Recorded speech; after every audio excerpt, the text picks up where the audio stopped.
A quick note before we start, you can find all links and resources discussed in the video description, and please use them to support us. Please also comment, share your opinions and ask any questions. Thank you and enjoy. Hello, nice to have you here. Thank you very much. Good evening. Now first off, you have a bit of an interesting journey because you went from Poland, from I believe Wrocław, to the UK, and then you went on to Ireland. So this will be, I think, an interesting interview. But let's start off. Can you tell me a bit about yourself? Who are you? Where do you come from?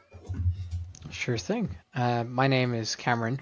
I am originally from Ireland, and after completing my high school in Ireland, I decided that I didn't want to go through the graduate entry scheme in Ireland. I didn't want to do another course before doing medicine. I wanted to go straight into medicine, and I looked for options in Europe, and Poland appealed to me very much. So I studied in Wroclaw Medical University in the southwest of Poland, and I had a wonderful 6 years, probably the best 6 years of my life so far.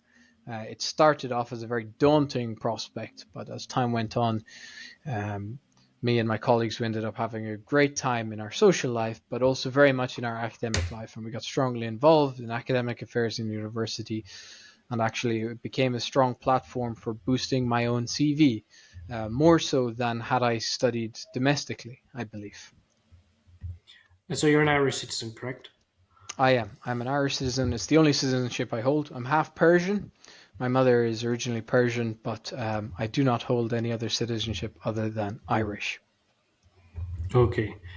And what did you do prior to med school? You said you didn't do the graduate program. I'm not really aware of how the Ireland works, but So I just went through secondary or high school in Ireland, at which point your final year in Ireland gives you something called the Leaving Cert. It's a large exam where you do a minimum of 6 subjects. Most people do around 7 or 8. And your grades in these subjects will dictate what courses are available to you in Irish universities. I unfortunately, or fortunately now in retrospect, didn't get the points sufficient for medicine in Ireland. And so therefore a lot of people are in that situation. It's highly competitive, as it is in most places. Some people opt to do another course such as biomedical sciences or laboratory sciences first, and then apply as a graduate into medical schools in Ireland, which tend to provide a shorter course for graduate entry students. However, I wanted to go straight into medicine, and the time frame still works out better for an Irish graduate to go to Poland and study in Poland than it would going through that system in Ireland. So I opted for that route, and I'm very glad that I did. okay. So because it's a bit of a lengthier journey than usual when it comes to going to Ireland specifically, we might try and break it down into the two parts of initially you went from Poland to the UK. So we'll kind of start off with that one, and then we'll later on we'll touch on that kind of second stage there. So can you give us a very basic timeline of, in your case for the UK, how does it look like applying to the UK? When does the process start? Um, how did it look? Certainly. So by the time fifth year had come, I was preparing all of my papers and making sure that I had my CV as fleshed out as I could.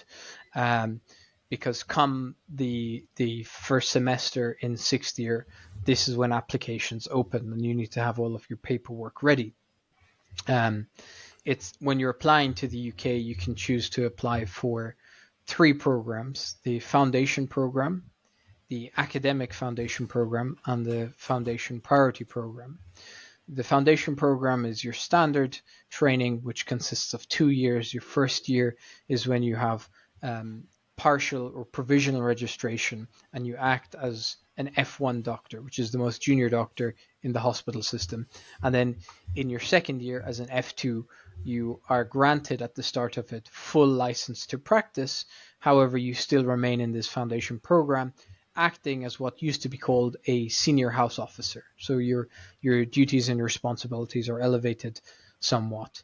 The academic program offers, and it varies by region in the United Kingdom, it offers an opportunity for you in your second year, in your F2 year, to engage in academia. Some areas give you 1 day a week for an entire year of protected academic time in which you can engage with a prescribed academic project.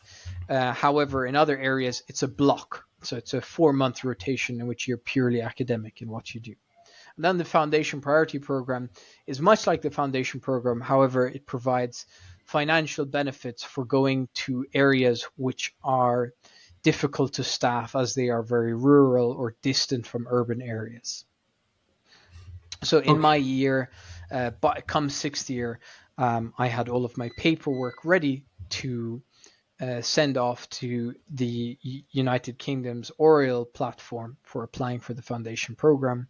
And at that time, around now, I believe, or even at this point, I believe it might be closed in this current year for the UK, if I'm not mistaken. But it's at that time when you choose to apply just to the foundation program or to the other systems as well, such as the academic foundation program. I should also add that at this time, I also had my IELTS exam done at this point. Despite me being from Ireland, I still had to do the IELTS for the UK and for Ireland at that time. And you need to have your results done at this point. So, because typically you apply for eligibility for the UK at the end of fifth year, and in order to do that, you need to do a language proficiency exam.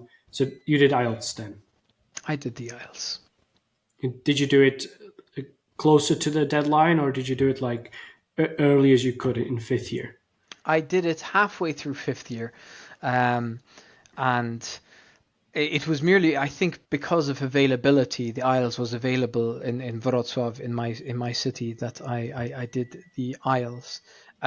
But I would certainly give yourself plenty of time. I would advise doing it as early as you can in 5th year, particularly if maybe you didn't take English as a core subject in your finals in high school. I think it's important to make sure you realize that the IELTS is a tricky exam to pass, particularly in the writing section.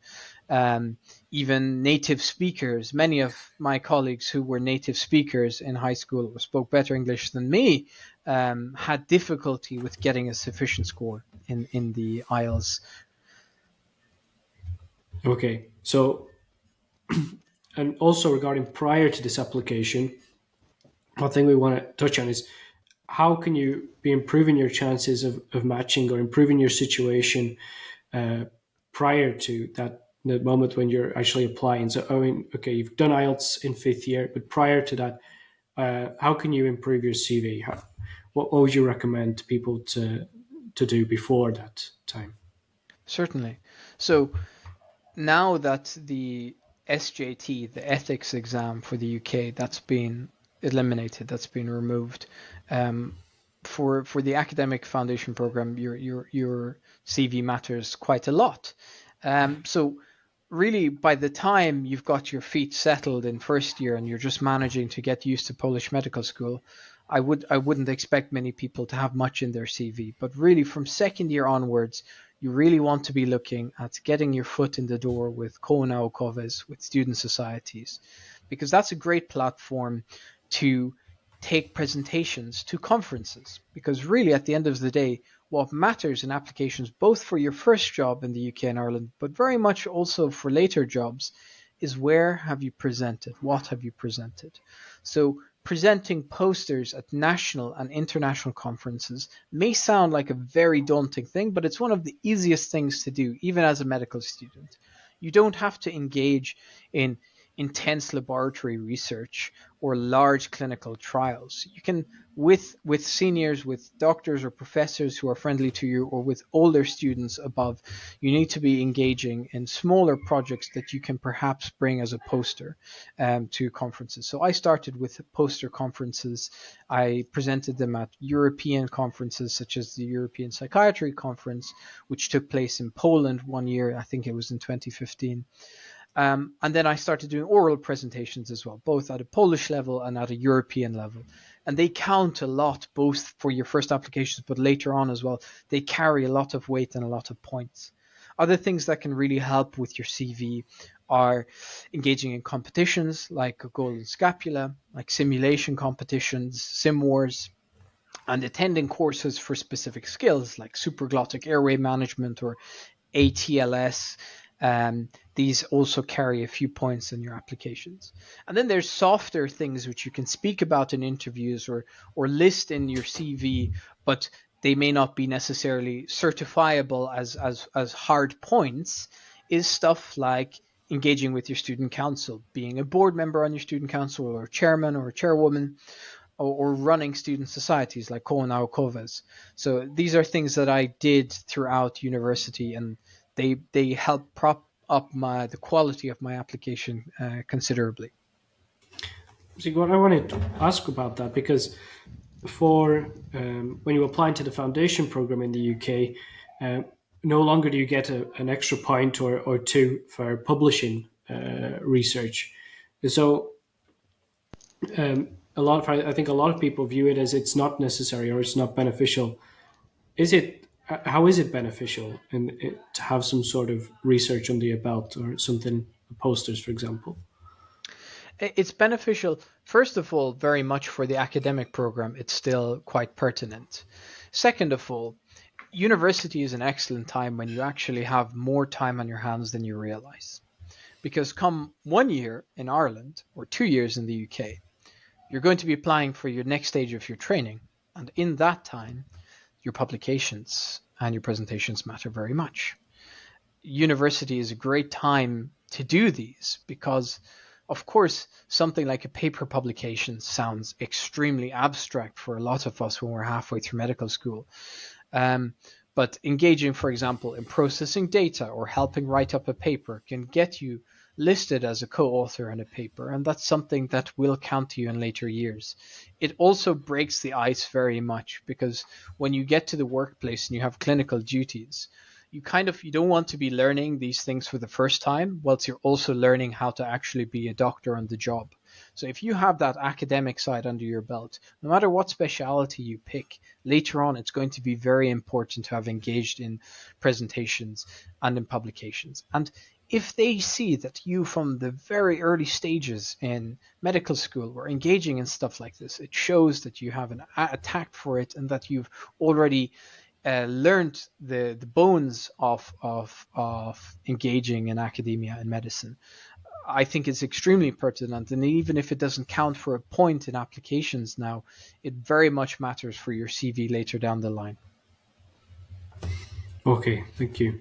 And if I may also add that, goodness, what did I want to add? Oh yes, that when you are looking for points on your CV, it's not just presentations, it's not just posters, it's not just running Koviz or student councils, but it's also engaging in stuff like peer tutoring. So if you're teaching junior colleagues, and particularly if you get certification from the university in it, in an extracurricular affair, this also very much counts, because in medicine in the British Isles, because of a gross amount of clinical duties, academia can sometimes struggle. So to have employees that have experiencing in actually being medical educators is extremely important as well, and highly sought after. The last thing I'd like to emphasize is whatever you do in university, all of these things, be it within your university or at conferences, make sure you get a certificate, preferably in English, with your name on it, stating what you did. Because unfortunately, there were quite a few things I did in university that I got participation certificates, even though I had made presentations, or I got certifications in Polish, which I couldn't then use later down the line. Okay, and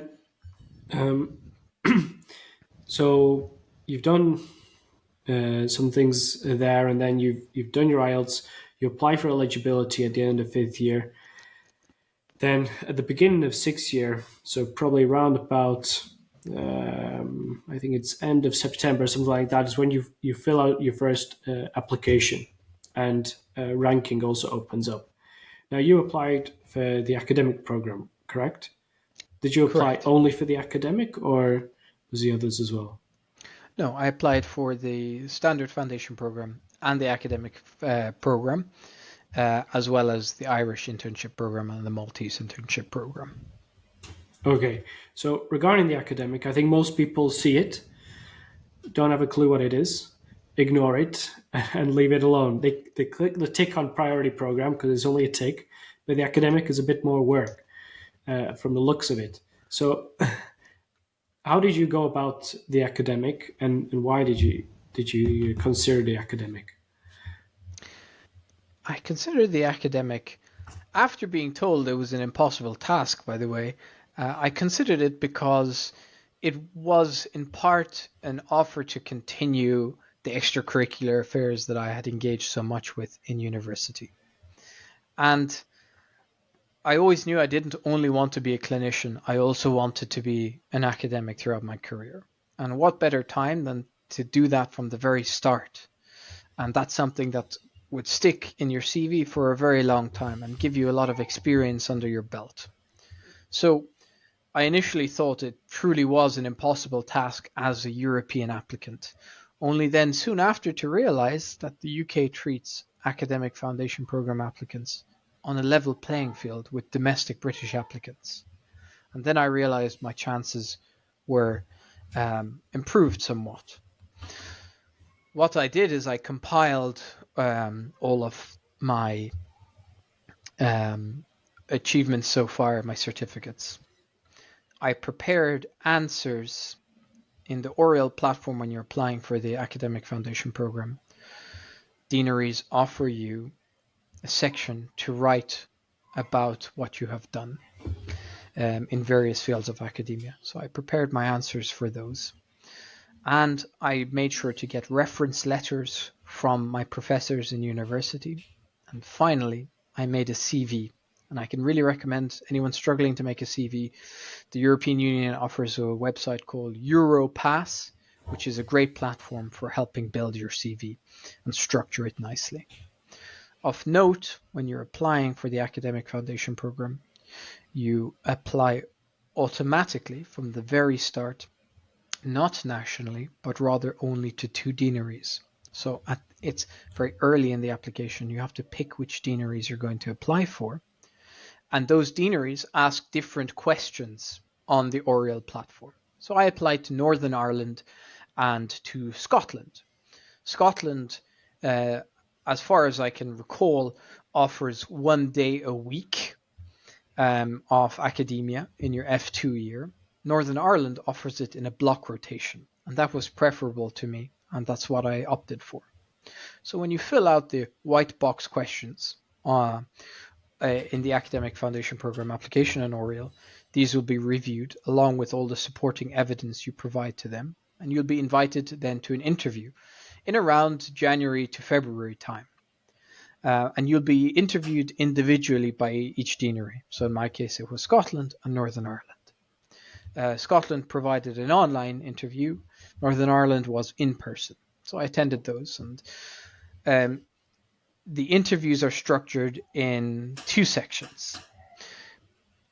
The first section is you sit on a board in which you must answer questions that assess your clinical aptitude. So you're given basic clinical problems and you offer answers on how you would approach them or deal with them. There can also be interpersonal or ethical problems suggested at that time, and you must talk about how you will deal with them. The second interview station pertains to you and your CV. So they're academic questions and they ask you very much about what you've done to date and what you'd like to get out of the academic foundation program. Okay, so prior to the application, specifically, you had researched which deanery interested you the most, right? And the reason why you went for Northern Ireland was you simply prioritized that ability to have a full block. Precisely. It was primarily that I could have it in a block rotation.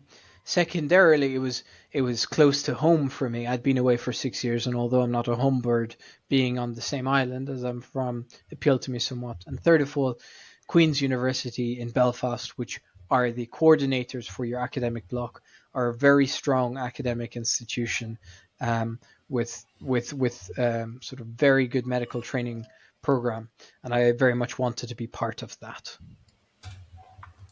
Then, so you'd submitted all your CV, you filled out the white spaces, and then you mentioned that there's an interview after that. Do you remember roughly when this interview was?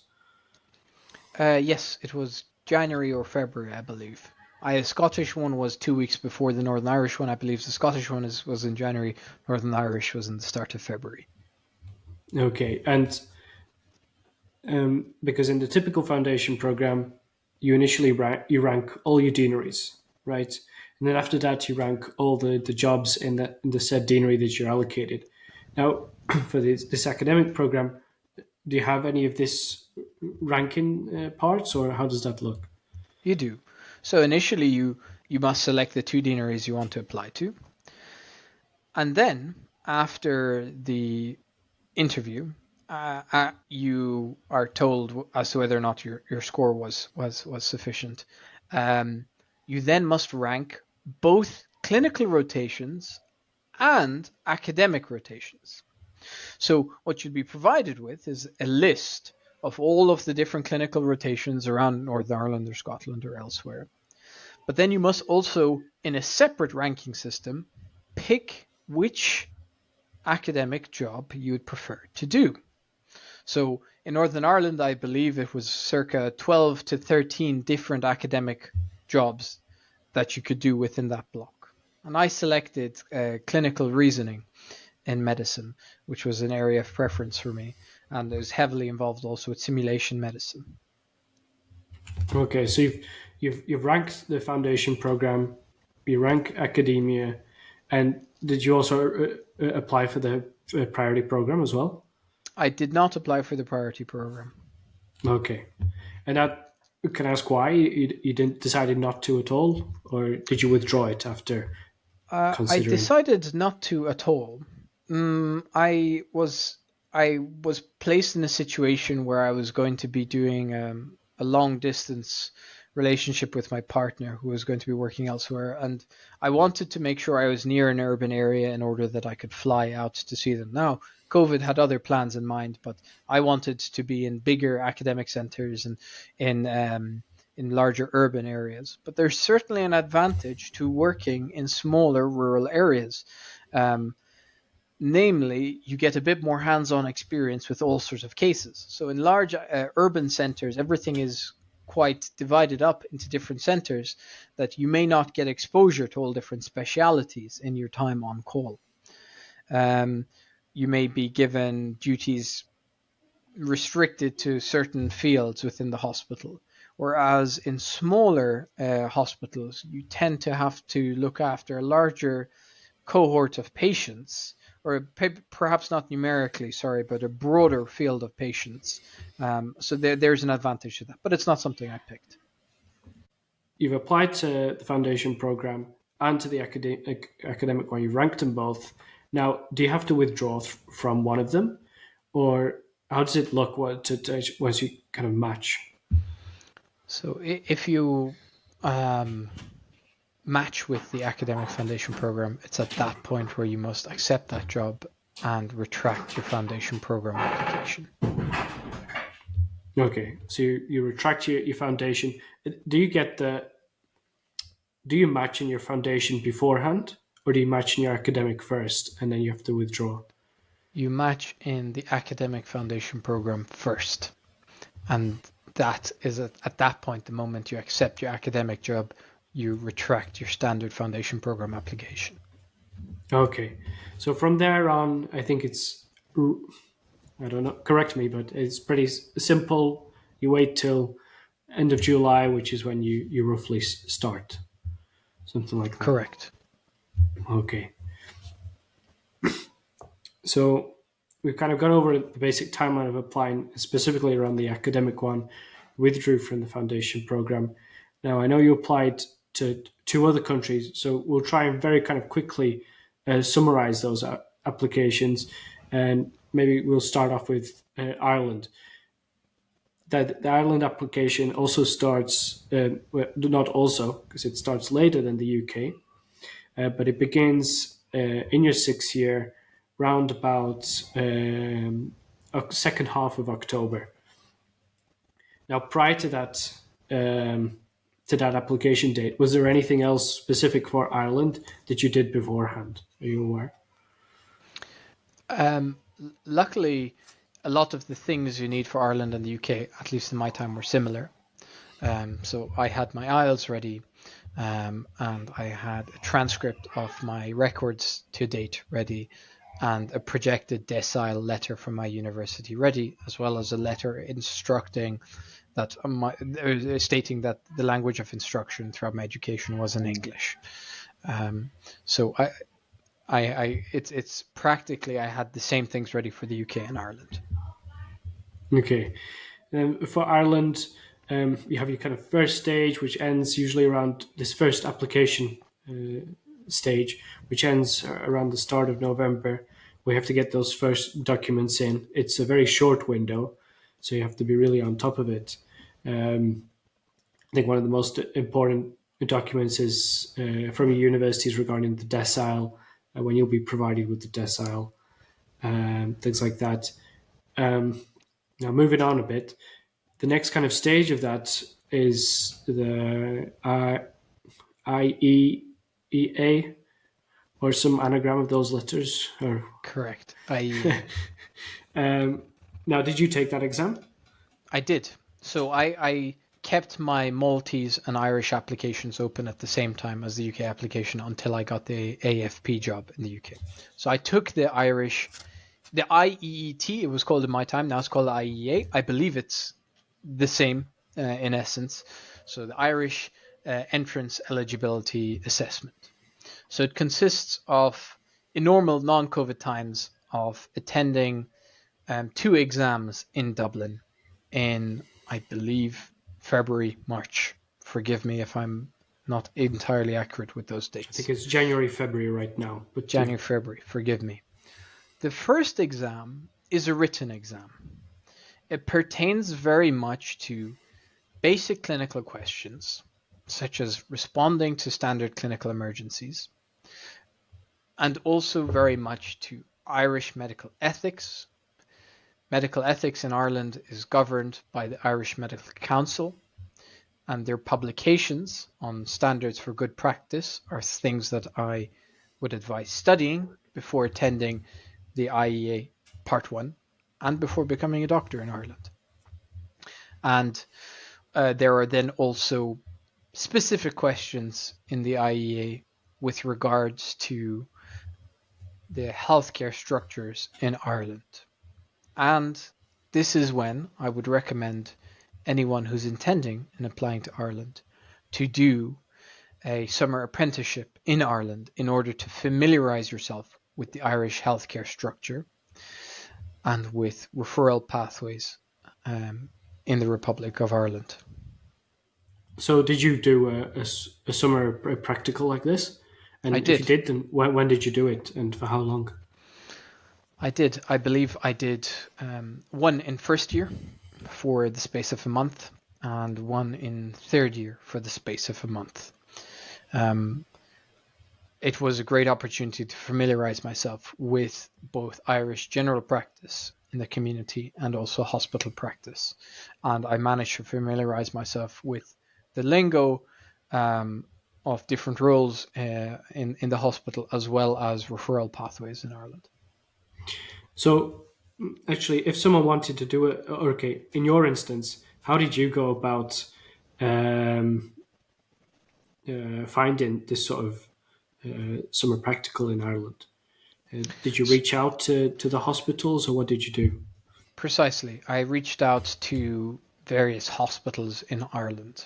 Now, normally the best way of contacting these hospitals is through their HR or their medical manpower departments.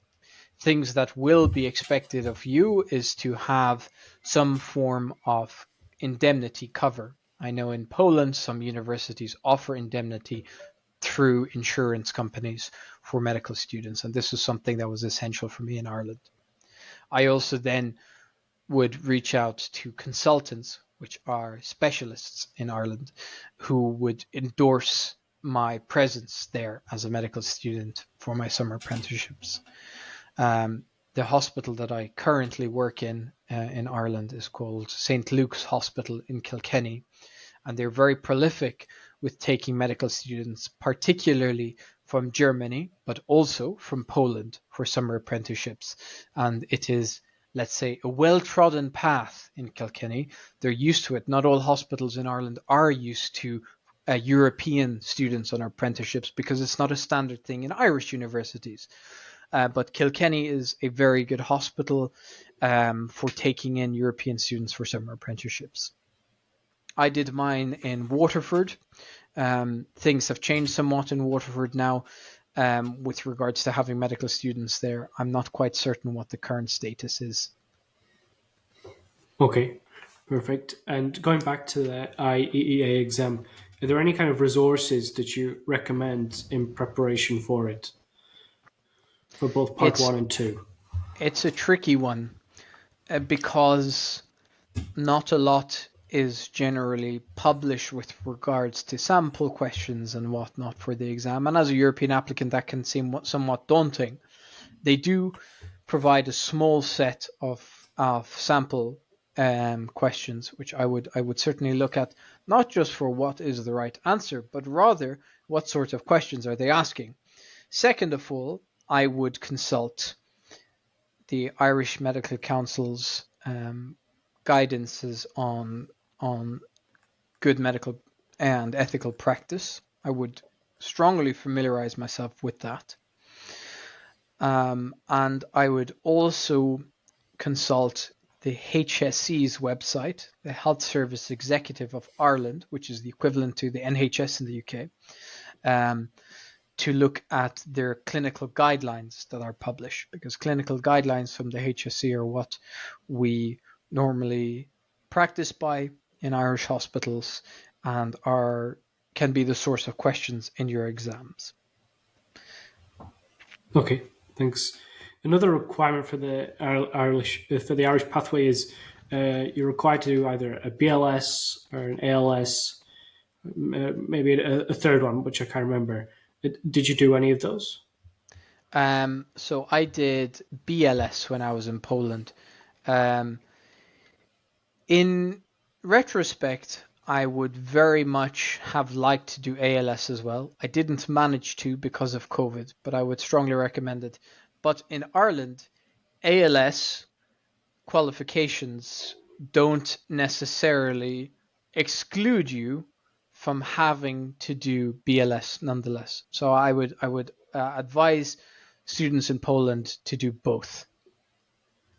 I believe that BLS is, at least for a price perspective, I think it's quite cheap in comparison to ALS.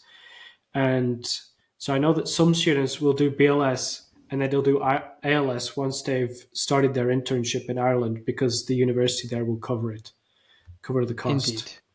So, indeed.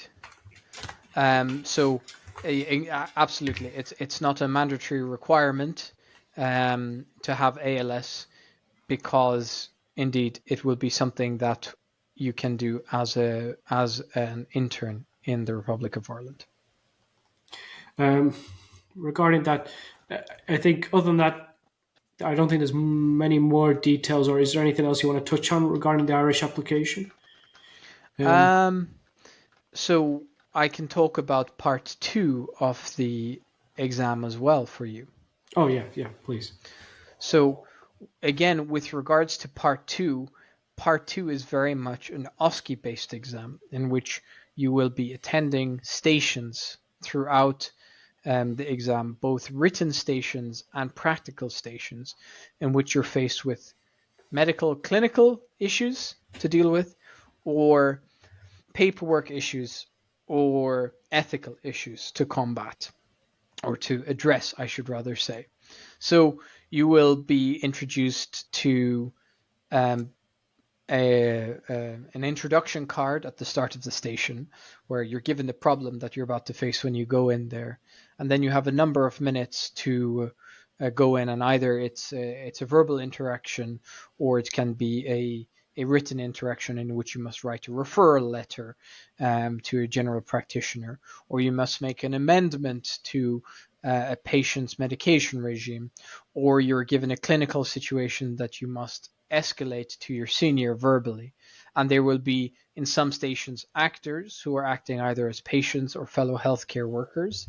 And there will also be two individuals in the room who are judging you and scoring you.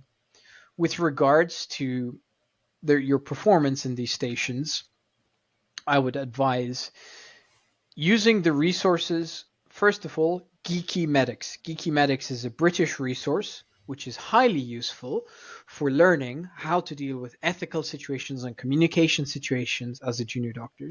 It also teaches you how to write medical letters, which is something you may be asked to do. And it also gives you communication tools such as ISBAR, which is a communication tool at promptly and effectively and concisely communicating a clinical problem to a fellow colleague. Now, it is obviously the Irish entrance eligibility test, and therefore there are some stations that may pertain to specific problems or pathways that are present in Irish hospitals. And as I said before, the HSE's publications for clinical guidelines, as well as the HPRA, which are another institution in Ireland, I would consult their guidelines closely leading up to the exam in order to be familiar with how you're expected to practice in an Irish hospital. Now, before I sound like this is an impossible task, let me state that it really is not. They are not impossible questions or impossible exams. All I'm saying is I would certainly advise 2 or 3 months of preparation prior to the exam in order to give it your best shot. But it's certainly obtainable for Polish graduates. And once again, I'd like to reiterate that Polish graduates are very strong in the European sphere when it comes to their academic knowledge. So, especially for this part two, which is a less common style of examination that Polish graduates are used to, um, how would you prepare for that? I beg your pardon, with regards to Part two, so the kind of OSCE style examination. OSCE style. Yeah, certainly. So how I did it with my friends back in college is we studied the Geeky Medics closely. We practiced writing out medical letters, death certs, referral letters. We familiarized ourselves with how Irish medication charts look like. So those are nominally called, colloquially called cardexes, KARDEX. And so this is the patient's medication chart that sits at the end of the bed. So we familiarized ourselves with how they look. Those are available online. And then we posed problems to each other. So we ran ethical scenarios with each other and clinical scenarios with each other. So we didn't really know what kind of themes and topics were going to come up in the exam, but we knew the idea of an OSCE after watching Geeky Medics videos. So we would pretend to break bad news to one another. So one person would be the actor, one person would be the exam candidate or the junior doctor, and another person would be the third party, the person judging us. And OSCE scoring charts are something that are widely available online, not just from Geeky Medics, but many colleges in the UK and Ireland have their OSCE scoring schemes very widely published. So we would score each other by that. And then we came up with other scenarios, such as explaining to a patient a mistake with their medication regime, or combating an issue, not combating, I beg your pardon, but addressing an issue with a colleague who was found to be doing something wrong. And you are directly approaching that individual and advising them to report this to their seniors. So running scenarios like that over and over and scoring one another on our communication skills was really, I think, integral to actually end up passing that exam and being also ready for real life in Ireland as a doctor. Okay, thank you. I know there's one thing that we should probably mention is the academic program in Ireland. Um, Yes, what can you tell us about that? very little to my knowledge. I know that there are perhaps, I think, 10 slots available in the Republic of Ireland every year. And just for anyone whose geography might not be 100%, I think it's a good point to point out that the Republic of Ireland and the HSC and the intern program, that's one system. And Northern Ireland is part of the United Kingdom, and that falls into the foundation and academic foundation programs and the NHS. So there's an important division there. They're two separate countries. So the Irish academic track, which is not something I pursued, offers approximately 10 or 12 slots a year. In my time, and I'm not certain if it's changed, preference was given to domestic Irish graduates, so people who had studied in Ireland, both Irish citizens or non-Irish citizens who had studied in Ireland. Given that I didn't fancy my chances, because if, let's say, 100 Irish applicants had applied to that, I would automatically have ranked behind everyone else in that time. So I saw it as a route not worth pursuing, and therefore I pursued the UK's academic foundation program because it's a level playing field. So when you were matched for the academic program in the UK, did you withdraw from your Irish application, or at what I point did you did. withdraw? I withdrew from my Irish internship application and my Maltese application upon receiving an offer for the academic foundation program in Northern Ireland, which is the UK. Okay, I don't think there are any more steps specifically for the Irish program that we need to really touch on. So let's try and speed run through the Maltese application as well. Then, for the Malta, similar to the UK, you have your eligibility at the end of fifth year. One of the key differences for a lot of students is you don't need IELTS. All you need is a dean's statement that proves proficiency in English. So a lot of people who don't get the IELTS score end up applying for Malta. So you have that first eligibility, but then you actually, it's called applying for the letter of intent, and you apply for the letter of intent, and then around September, I think somewhere around there, is when you actually apply for eligibility, and then around end of October you get a response regarding your eligibility, if you are or not. Now, following this, I'm not sure what the scenario was for you when you were applying, but there's typically an SJCT exam and an interview. Is that something that you had? I did. So back in my time, the UK had an SJT, which is something that mattered for the foundation program. However, its score didn't pertain to the academic foundation program, and I never actually knew my score from that because they don't publish it if you get an academic job. But they still take account of it. You still have to be a good candidate in the SJT back in that time. The Maltese one is very similar. So for the Maltese system, the SJT, the questions are extremely similar to the British SJT, and there's a lot of books out there to practice SJT questions for the old UK style, which still pertains to the Maltese SJT, which is still present. Do you remember which ones you used, or any chance? I cannot by name. I'm sorry. That's no problem. I can check my library afterwards, and I can tell you. I can put it as a footnote in the video. Okay. My apologies. The exam is then followed by interviews. So the thing about the Maltese SJT, as far as I can recall, not only was there ethical scenarios, but there were a number of clinical questions as well. So they were assessing your clinical knowledge from internal medicine and general medicine and emergency medicine. So that made up a sizable portion of the exam, to my knowledge.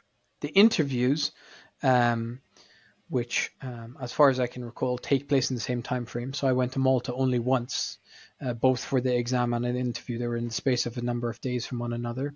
The interview is in front of a panel of consultants, which are specialist doctors in Malta, who ask you clinical questions as well as questions about yourself, your CV, and what your intentions are to get out of the foundation program in Malta. Okay. Is there anything you remember from the interview that is worth of note, or would it be nice to know beforehand? I would certainly get comfortable with talking about your achievements to date and familiarize yourself with what you're actually signing up for, what the foundation program is. What does it look like? People in the Anglosphere might be well familiar with what the NHS style model is, and the NHS model is what Malta's healthcare system is constructed on. And in fact, the foundation program in Malta is recognized in the UK and vice versa. And you come out with the equivalent certification at the end of the Maltese Foundation program. I would certainly get familiar with what that actually looks like and what your clinical duties and rotations actually consist of. And I would certainly be ready to talk about what you want to get out of that and what specialities you're particularly interested in. And I would certainly also take note to be aware that part of your requirements once you have a job in Malta is to learn a sufficient amount of medical Maltese, because that is something that they may ask you if you're aware of in the interview. Okay. And um, following that, I think there is a few more steps as to matching, but ultimately you withdrew, and I believe why you ultimately went with the foundation, the academic foundation program in the UK, was that was the only real academic program um, that interested you. Is that correct, or why did you? Particularly. Uh, why did you, after rounding up all these three options, decide that you wanted to go to the UK?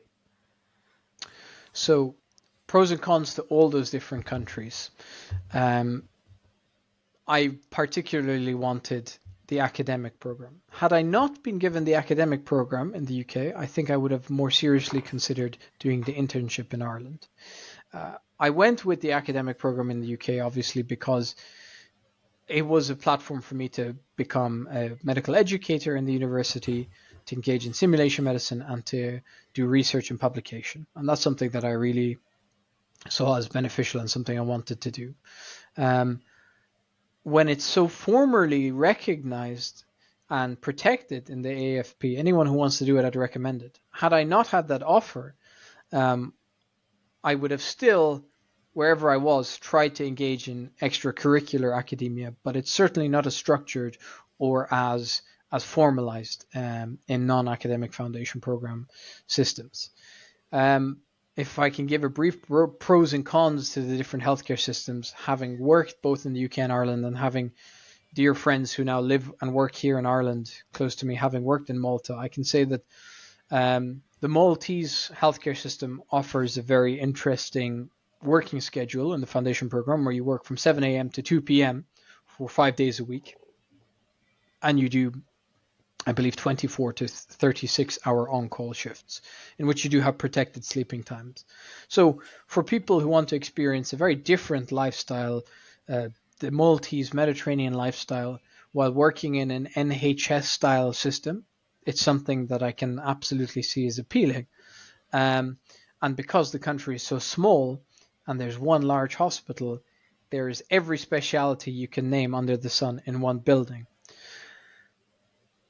So you have basically a guarantee that you're going to be geographically close to a department that you're going to be interested in. No promise that you'll actually have an official job with them, but there's always extracurricular engagement with these departments. What I can say is historically, foreign applicants to the Maltese healthcare system have sometimes found some teething problems with learning medical Maltese and getting used to the hospital system there. But this applies to many countries. Ireland offers a very good quality of life. It's ranked very highly by European standards when it comes to quality of life.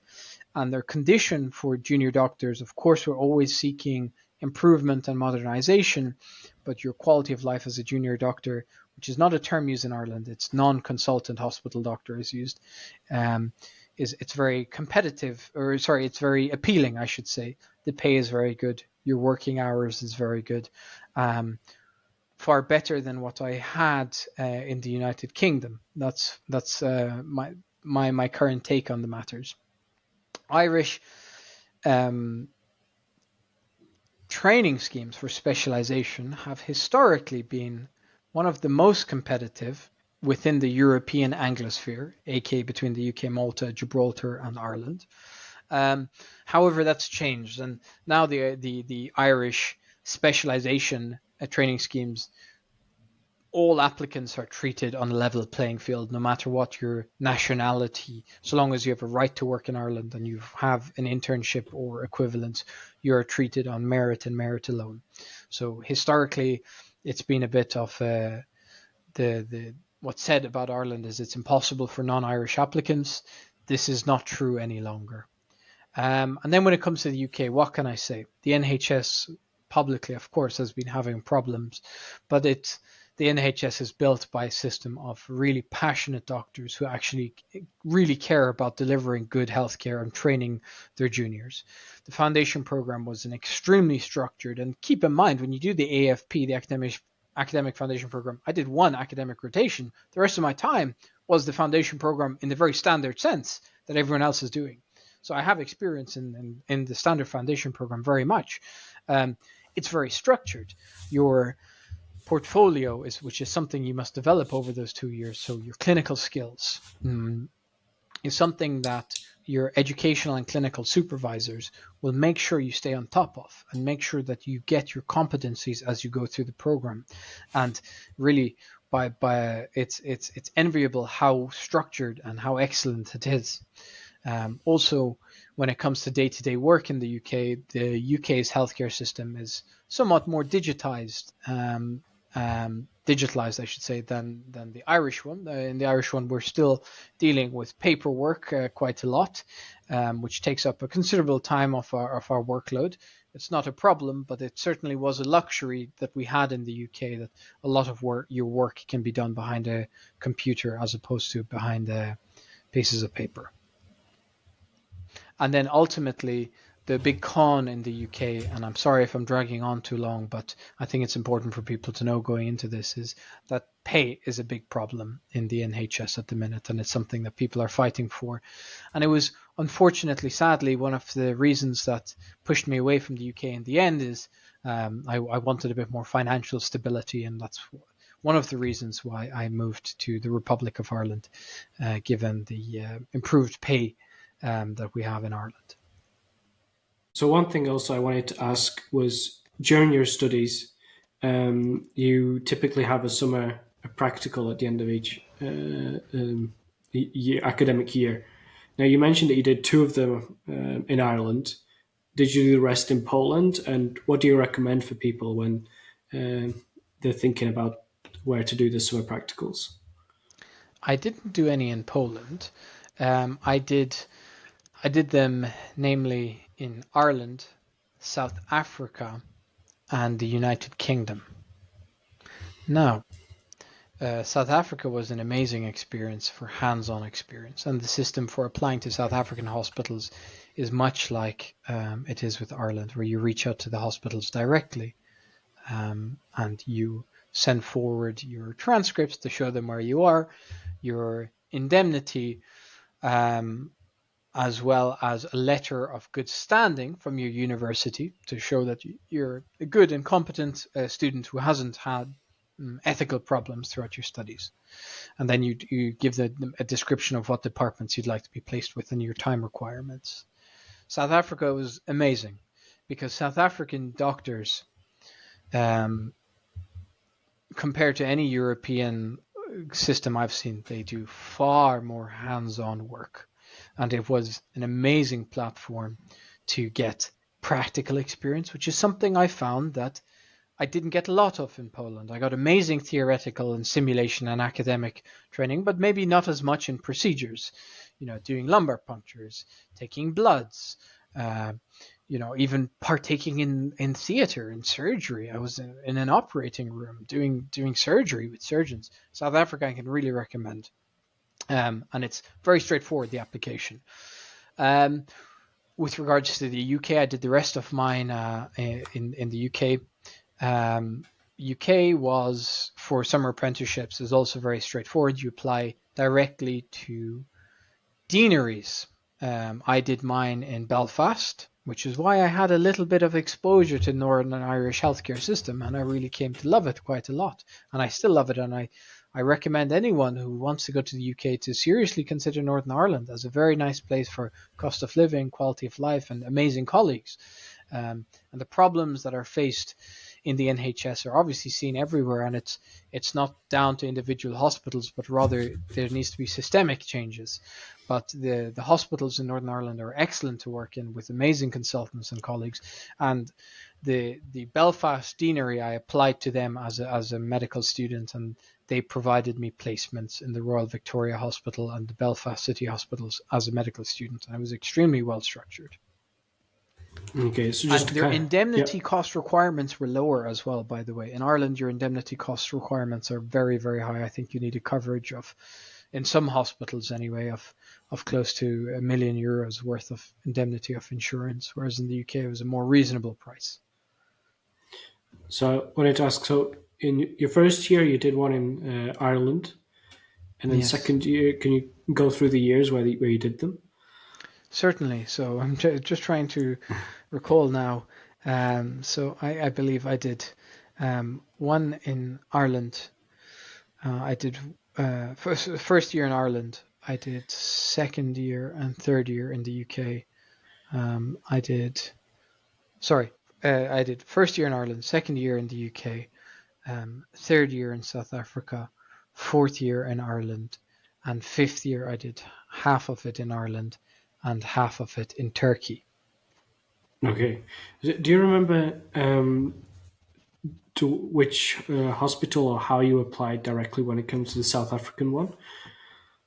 Certainly. So, with regards to the South African one, I applied and I worked in Port Shepstone Hospital. Port Shepstone is on the east coast of South Africa, and it's a tertiary level centre, meaning it covers a broad region. So they had a large variety of cases there, and their Okay. HR system were very friendly and very welcoming of us foreign students.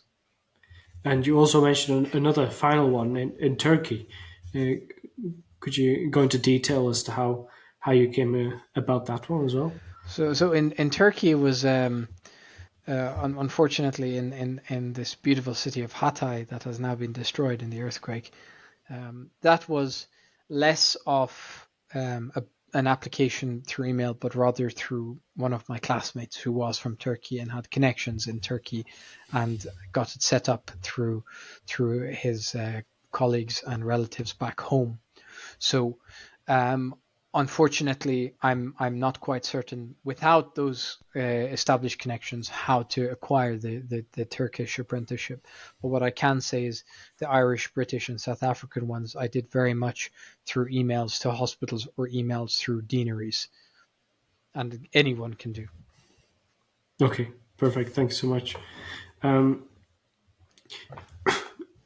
during your university, was there any particular resources or um, any particular things that maybe the university offered or something that was offered even within all of Poland that you felt was particularly useful towards applying to later on to different countries?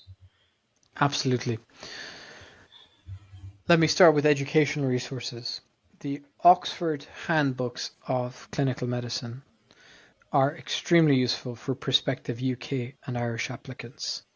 They cover the themes in a way that are explored, and I've taught both Irish medical students and British medical students in the universities there, and I can see that these are resources that for us Polish graduates These are good resources to have to make you clinically ready and also interview ready, especially the Oxford Handbook of Clinical Medicine and the Oxford Handbook of the Foundation Programme, and I have them right here, I can show you, are extremely useful for learning how to address topics and clinical problems as expected as a medical student. So perhaps my camera is reversed, I'm not sure if it was, but the Oxford Handbook of Acute Medicine is one I would strongly recommend. The Oxford Handbook of Clinical Diagnosis, which is how to interpret physical examination signs and formulate a differential diagnosis. The Oxford Handbook of Clinical Medicine, which divides topics and diseases by specialty. And at the back, the most important survival guide is the algorithms which are important for clinical emergencies, which are questions you could face both in Irish, British, and Maltese interviews. And finally, these last two, the Oxford Handbook of Clinical Examination and Practical Skills, something that perhaps we do need to work on as Polish graduates quite a bit. How to perform a structured OSCE-style clinical examination is taught to you in this book. And last but not least, if you're lucky enough to get the job, I would strongly recommend picking up this job, the Oxford Handbook for the Foundation Programme. And Irish, Maltese and British applicants, I would recommend picking this up because it applies to all of these. It involves medical sections on how to deal with medical emergencies, but it also teaches you how to be on call, how to perform for the interview, and it explains how the foundation programs work. So if there's one book I would actually recommend picking up first, is the Oxford Handbook of the Foundation Programme if you're in 6th year. All the other books I'd recommend picking up much, much sooner. Perfect. Thank you very much. And with regards to things you can do, sorry, that was the second part of your question, right? Yeah. So like I said, do projects, small projects that can culminate in posters or oral presentations, and apply out to present in European, British, Irish, or Trans-European or Polish conferences. Poland normally, I mean, basically every year that I was in med school, there was one major Polish conference, one major European conference in Poland. In neurology were there, psych were there one year, cardiology was in Estonia, which I flew over to. There's not too far from wherever you are in Poland, there is going to be European medical conferences. And you may not be sure what specialty you want to do, and that's okay.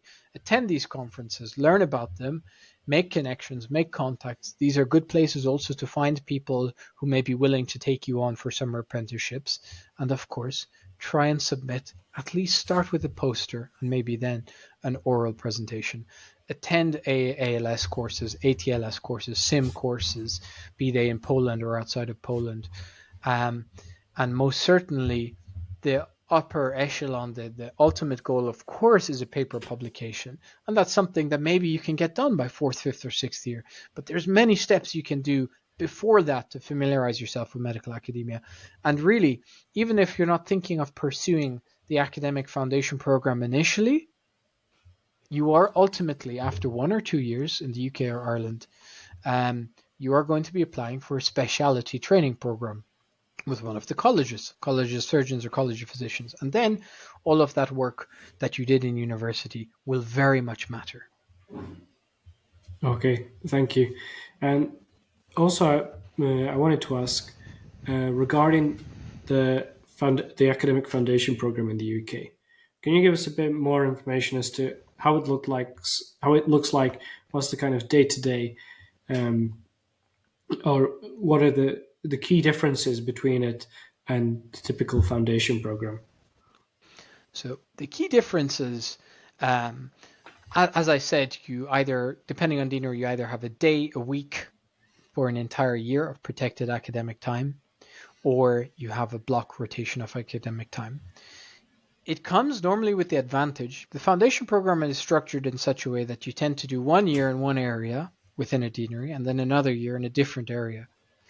The advantage of the academic foundation program is because you need to be close to an academic institution, your rotations tend to circulate around large urban areas. And it means you don't have to move houses as often or at all. So in Northern Ireland, I was lucky enough that I was able to spend all of my time in the city of Belfast, which is divided into a couple of deaneries, but I was able to basically live in the same city for 2 years, not something that all foundation programs offer. The day-to-day of the academic foundation program job for me was full-time academia. So I had an office in the university buildings, and I worked under a wonderful mentor, Dr. Michael Trimble, who guided me through the science of clinical reasoning and cognition in medical diagnostics. And I found some side projects as well. I had a long-standing passion in sim medicine, and I looked at a way of trying to marry those two. So I did some teaching for the university in simulation medicine, and I also was a facilitator of simulation medicine for doctors who were more junior to me. And my day to day either involved teaching simulation, teaching medical students, or in my office doing research and under the guidance of my mentor, writing a medical paper.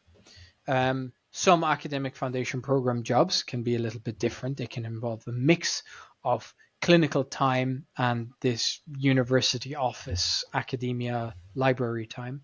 Some of them offer laboratory time, and it depends very much on what you're interested. So laboratory research was not something that appealed to me. My appeals have always been in medical education.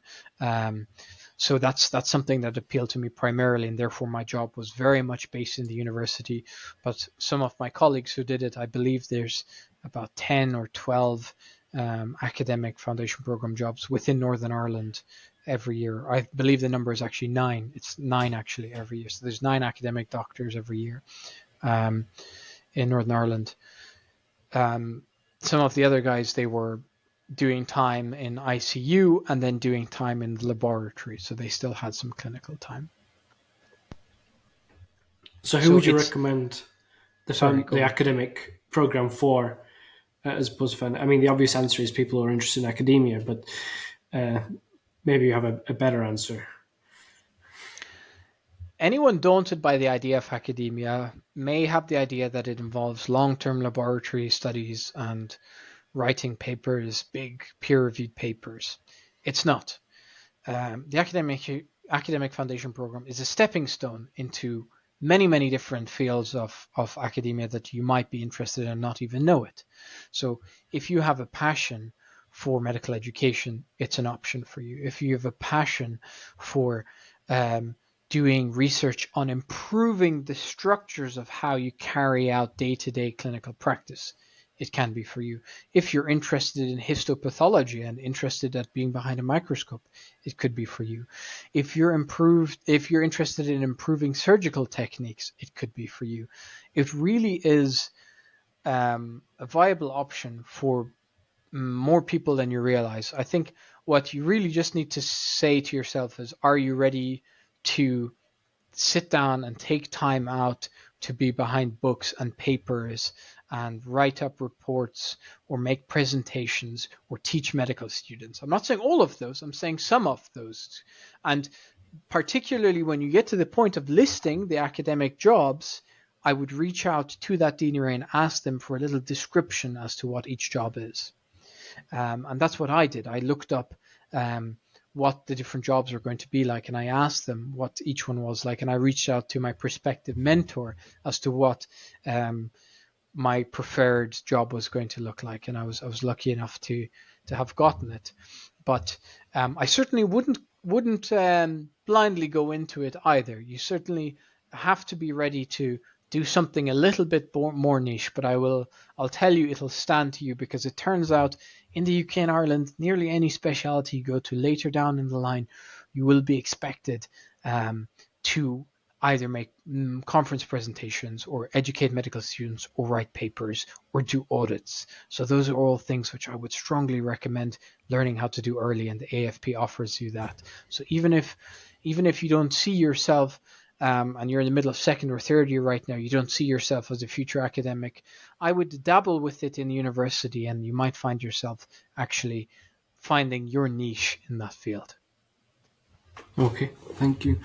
Now, the next stage in your journey? You do FY1, you do FY2 in the UK, and then you apply to Ireland, correct?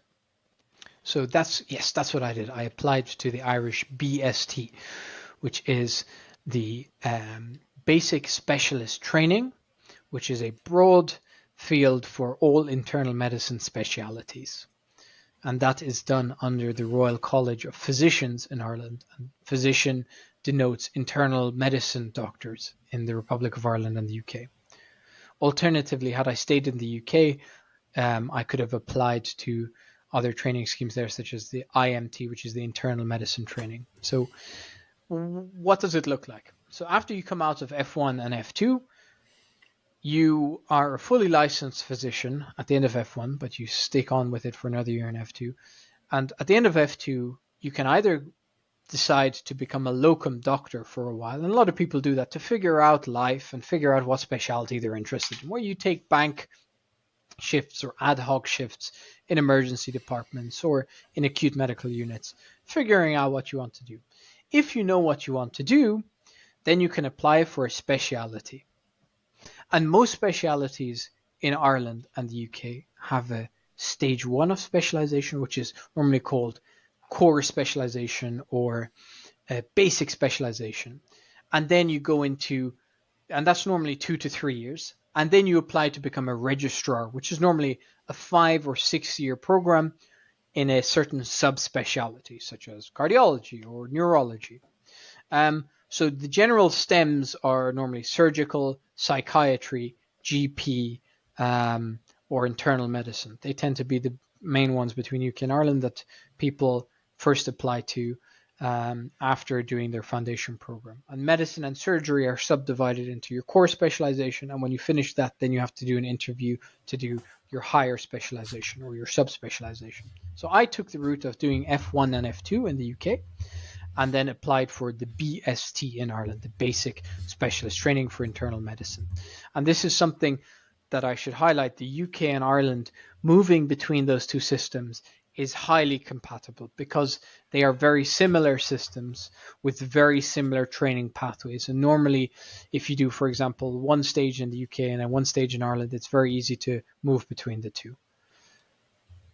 So, how does the process look like when you're applying from the UK to the Irish BST? Just kind of roughly a basic guide. Okay, so for BST, which is internal medicine in Ireland, and equally for surgical subspecialization or GP or psychiatry, you need to have your full license to practice from the UK converted into, from the General Medical Council in the UK, converted into the Irish Medical Council's license to practice. So that is when you apply to the Irish Medical Council, showing them with certification of what you've done in the foundation program, and your license to practice in the UK, and your certificate of good standing that you haven't been involved in any investigations or malpractice. And you get certified by the IMC to be eligible to work in Ireland, not as an intern, but rather further up the line as a specialist. And then you set out to apply to one of these colleges. And as a Polish grad, be ready to, again, provide competency of English. I still had to provide competency of English despite being from Ireland. Having studied in Poland but then working in the UK, you still have to apply present competency of English. And what form did that take place? Did you have to do IELTS again, or no? I just provided the IELTS that I had done in college once again, and a letter stating that I had done the Irish Leaving Certificate, which is like the Irish A levels or Irish Abitur, and that I had studied entirely in English and I had worked in the UK. And then you must apply to one of these colleges. So look up the Royal College of Physicians in Ireland if you want to be an internal medicine doctor, Royal College of Surgeons if you want to be a surgeon. Royal College of Surgeons also are responsible for emergency medicine training and radiology training in Ireland. And then there are some direct application schemes like general practice, and to the best of my knowledge, psychiatry as well have their own pathway, but don't quote me on that. So you look up their college's website and you look in the section of their training schemes and you look for opening dates. And they will very, very easily provide you, most colleges, in what's required of you, what level do you have to be at, and what things will get you points for an interview. So a lot of them will provide a self-scoring system on their websites where everything that you've done you can enter in, or you can compare and see, do you have enough points to be likely to get an interview. So normally what they uh, comprise of is in October, November time, you apply for their schemes. So you should be doing this. If you're in the UK, you should be doing it when you're in F2. If you're in Ireland, you should be doing it when you're an intern. And if you're in Malta, you should be doing it when you're in F2.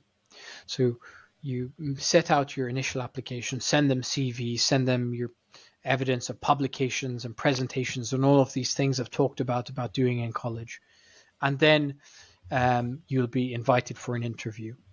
And each college will describe what their interview looks like. And based on those interview results, you may get a job offer and you can rank where you'd like to do that.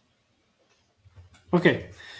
And also, I wanted to ask, why did you not continue in the UK? Why did you decide I'm going to look at the specialty training in Ireland? Uh, One part of it is very positive, and that is I was very much pulled towards the nice working conditions in Ireland and the very structured training you get in Ireland when it comes to doing specialities. And the fact that as a non-consultant hospital doctor in Ireland, you get a broad range of clinical responsibilities. You get a lot of hands-on times with patients, both in wards, emergency departments, and you see patients in clinics and outpatient settings. So you really are expected to learn a lot in your first few years of training, and that's something that appealed to me very much. There's great connections. Each major hospital has a connection with a university in Ireland, that might allow you to do research, publications, or to train their medical students if that appeals to you. And those are formal roles. Those can be formal paid roles. Um, and of course, the salary in Ireland is quite good compared to a lot of Europe, a lot of the EU at least, and compared to the UK. And your working hours are also quite decent as a junior doctor compared to what you have in the UK. There are still tough hours. You still do work nights and weekends and Christmases and New Year's and Ramadans and all these sorts of times where you may not want to be working. But the environment in the hospital, I found everywhere I've gone in Ireland, has been extremely friendly, both with patients, colleagues, and other staff. And there's very good support. A lot of the hospitals, their HR departments are very supportive and very willing to help you through any personal problems you might have. Downsides in Ireland is accommodation is currently a massive problem in Ireland. And in the UK and Ireland, you are constantly expected, as part of your training, to move around. Annually, you tend to move from hospital to hospital at every stage in training. And that's because they want you to get experience in different kinds of hospitals. But with a housing crisis that you face in Ireland, that can become a bit of a problem. The UK has a housing crisis, but not nearly as bad for renters as it is in Ireland. In Ireland, people can really struggle to find places to live and have to end up commuting from quite crazy distances if they wish to live and work in Dublin. Outside of Dublin, it's a bit easier. And then what I suppose the other side of it is, why did I leave the UK, is despite me having a wonderful time in the UK, and I'm eternally grateful for all the people I worked under in the UK, I don't see myself going back as a first choice in the immediate future because of the issues we faced as junior doctors, which I believe is a very wrong term, because you can be 8, 9, 10 years in the job and still be called a junior doctor. And this is something I think the media has misunderstood. Someone who's 9 years into the job and running the hospital overnight is most certainly not a junior doctor anymore. But junior doctors, as they're nominally called, are facing serious problems with staffing levels and with pay in the UK. And unfortunately, they played a small role in my decision making in moving to Ireland. When it comes to the quality of training, it's quite equivalent between the UK and Ireland. And last, my final point were personal reasons. I'm originally from Ireland, and it appealed to me going back to Ireland after being away for 8 years. Okay, I think we're going to round up and end this off. So, just as kind of a final question, do you have any final words for any students who, or what do you recommend for any students who are planning to match in UK or even the other two, Ireland and Malta? I would say for people in the first half of uni, get going, join, try and get into Golden Scapula, join Conau covers, join societies. If there isn't one in your specialty, make it. We made it. We made a couple. If your student government is not up to scratch, join it. We made ours. Ours didn't exist before that. Make platforms for OSCE training. Make platforms for making training courses for junior students to become a peer tutor and get certifications from the university. Work on keeping your decile strong. Keep those fours, 4.5s, fives as much as you can. I know it's a challenge in Poland, but try your best. And for people in the later years, don't undersell yourself. Poland provides exceptional, exemplary theoretical knowledge, arguably um, superior to a lot of other countries when it comes to the theoretical knowledge you gain as a medical student. Don't undersell yourself. You have fought to go through medical school and you've had to learn a lot. Spend time in your later years, maybe finding the specialities you're interested with, spending some extra time with professors after class, go see some procedures, maybe try and join a bit of research with them, but don't undersell yourself. You are someone who, nonetheless, even with your basic medical degree in Poland, you have a lot of theoretical knowledge. Don't worry, the practical training will come when you're a junior doctor. And when it comes to your matching, always shoot as high as you can. Apply to as many systems as you can to give yourself the best choice of to be sort of the best choice that suits you. And do think about your personal life. I know we all want to work in the biggest hospitals in London or Dublin, but also think about what suits you for your personal life. If you don't have friends or family or some form of community, which was one of the mistakes I initially made. I initially landed in a place where I didn't know anyone, and it was a tough start. It's a tough start in uni. It's even tougher when you have to work a job as a full-time doctor with all of the stresses that come with it. So don't just think about your career. Think also about how's your personal life going to look in that place. Is there an airport close by? Are you going to be able to fly back to your friends and family when you have time off? Because that might be something that matters a lot more to you than you might initially realize. And finally, I'd like to say good luck. Um, if you think you don't stand a chance, look again, because everything you've gone through as a med student in Poland has certainly tried and tested you and made you someone that can face adversity more than you might think. Okay, thank you very much, Dr. Hennessy. Really appreciate the time and all the best. Thank you again. My sincere pleasure. Thank you. Please tell us what you liked or disliked about the video and ask any questions in the comments. If this video is useful, please give it a like. All links discussed in the video can be found in the description, and please use those links and subscribe to the channel to support us so we can keep producing content. Thank you, and maybe watch another video.